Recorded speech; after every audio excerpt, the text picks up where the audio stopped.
Сәлеметсіңдер ме, құрметті оқушылар? 9-шы сынып қазақ тілі сабағы. Әлемдегі қақтығыстар және бейбітшілік бөлімі. Сабағымыздың тақырыбы бейбітшілік және келісім сарайы. Балалар, осы сабақ барысында біз мәтінде көтерілген мәселеге оқырманның қарым-қатынасын анықтауға арналған талқылау сұрақтарын құрастырамыз. Және тапсырмалар орындау барысында аралас құрмалас сөйлемдердің жасалу жолдарын біліп қолданатын боламыз. Ендеше, ой қозғау айдарында берілген суретке назар аударайық. Балалар, елордадағы осы ғимаратты білесіңдер ме? Ол жерде болғандарың бар ма?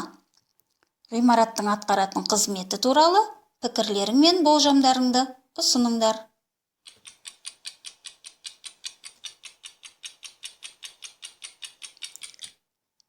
Жақсы балалар.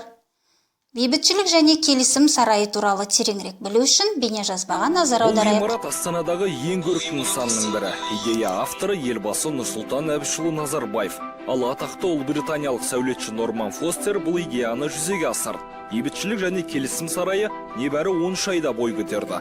Алайда арқаның саршыны аязы мен шұғыл континентальды ауа райы құрылыс барысында біршама қиындық туғызған. Дегенмен Норман Фостердің командасы мұның оңтайлы шешімін тапты.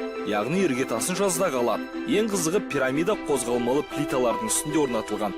Сондықтан оның көлемі қысы-жазы 6 сантиметрге өзгеріп тұрады. Бұл ғимараттың тағы бір ерекшелігі ол көлбеу жылжитын лифтілер болып табылады 60 градуспен. Мұндай лифтілерді тек қана біздің сарайымызда ғана емес, сонымен қатар Лас-Вегастың Люксор отелінде және Эйфель мұнарасында кездеседі.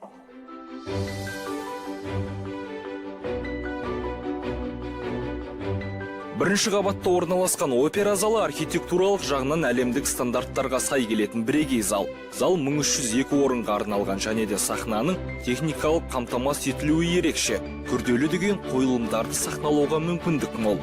Сахнаның алдыңғы жағында 80 орынға арналған оркестр отыратын жер орналасқан. Екі тәуелсіз платформаның көмегімен қойылым қажеттілігіне қарай көтеріледі және төмен түсіріледі. Осында бізде қысқы бақ, осы баспалдақтар арқылы біз пирамиданың шыңына жететін боламыз. Бесік залы, осы витраждық әйнектер арқылы күн сәулесі опера залына түседі. Қысы жазы бір температура? Иә, бір температура сақталады.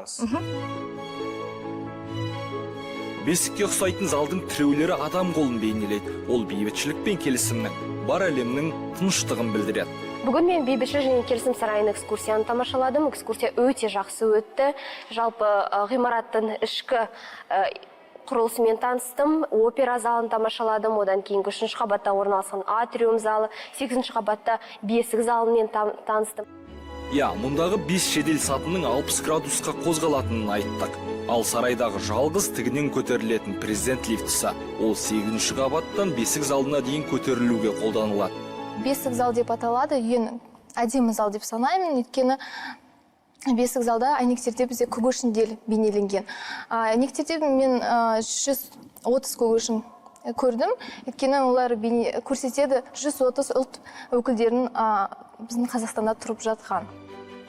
Біз бүгін сәулеті ерек, құрылымы бөлек сарайдың басқа ғимараттардан өзгешелігіне тоқталдық. Қарасаң көз сүйсінер нысанның біз айтқан ерекшеліктерін сізде келіп тамашалай аласыз.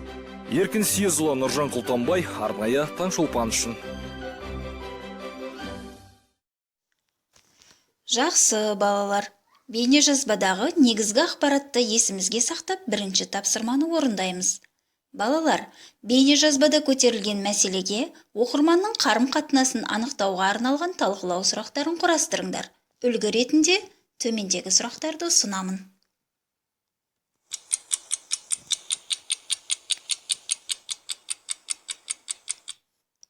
Жарайсыңдар балалар, сендер тапсырманы дұрыс орындады деп сенім артамын. Ендеше, екінші тапсырмаға назар аударайық. Балалар, бейнежазбадан алған ақпараттарың негізінде берілген сызбалар бойынша аралас құрмалас сөйлемдер құрастырыңдар. Бағыныңқы, басыңқы сызбасы бойынша төмендегі сөйлемді үлгі ретінде ұсынамын.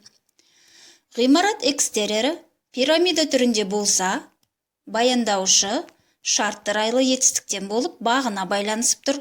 Сарайдың орталық күмбезді залы Нью-Йорк қаласындағы Біріккен Ұлттар ұйымы қауіпсіздік кеңесінің холлы тәріздетіп салынып, көсемше тұлғалы етістік бағына байланысып тұр. Жоғарғы қабатын 130 көгершіні бар үлкен шыны күмбез қоршап тұр. Балалар, тапсырма сендерге қиындық тудырмайды деп сенемін. Іске сәт.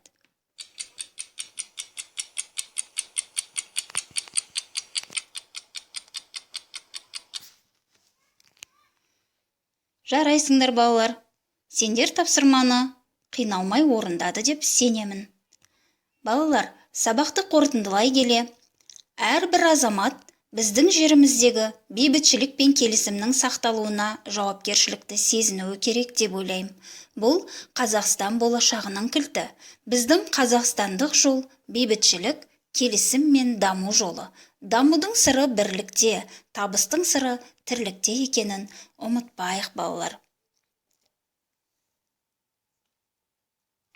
Балалар, бүгінгі сабаққа байланысты ой пікірлеріңді, кері байланыстарыңды SMS әдісі арқылы төмендегі телефон нөміріне жолдасаңдар болады. Сабағымыз аяқталды. Назар аударғандарыңа рахмет.